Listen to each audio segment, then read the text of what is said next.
j'ai pas tout retenu, mais je sais que j'étais bien, j'étais tranquille, j'étais relax, j'ai jamais été aussi bien. Ce que j'ai retenu aussi, c'est que à un moment dans l'eau, je me suis vue comme un poisson dans l'eau, à faire des rebonds, tellement que c'était bien, c'était bon. Alors c'est certainement pas dans l'ordre, mais c'est pas grave. Au moment de Maman Kossi, j'ai vu une forme dorée qui est descendue devant moi.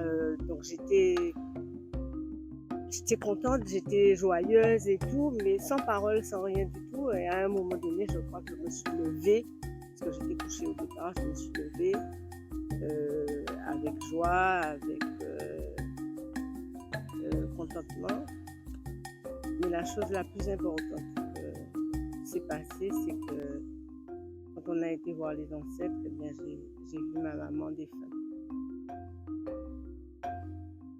On ne s'est pas parlé, on s'est enlacés, on s'est embrassés, mais sans parole. Et je vous dis ça, je suis contente parce que ma mère est morte en Guadeloupe, moi j'étais à Paris. Et quand j'ai pu revenir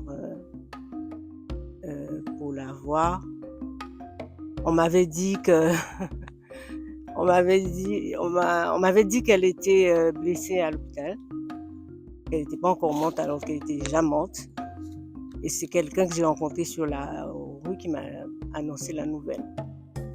Donc, en quelque part, j'étais pas bien, quoi. Des fois, j'arrive à oublier, etc. Et là, à un moment, je sais pas si je suis pas une personne qui aime pleurer, mais bon, j'ai eu un haut le cœur parce qu'on s'est vraiment enlacés. Et j'ai vu la maman avec la photo que j'ai d'elle. Et si je dois retenir quelque chose de cette sortie-là, c'est vraiment ça.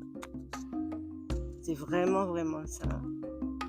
Et avec Anne Kossi aussi, maman Kossi, elle m'a accompagnée à mettre des boucliers partout chez moi, partout chez mes enfants, même chez mon fils qui est en France. Et ça aussi, ça je retiens.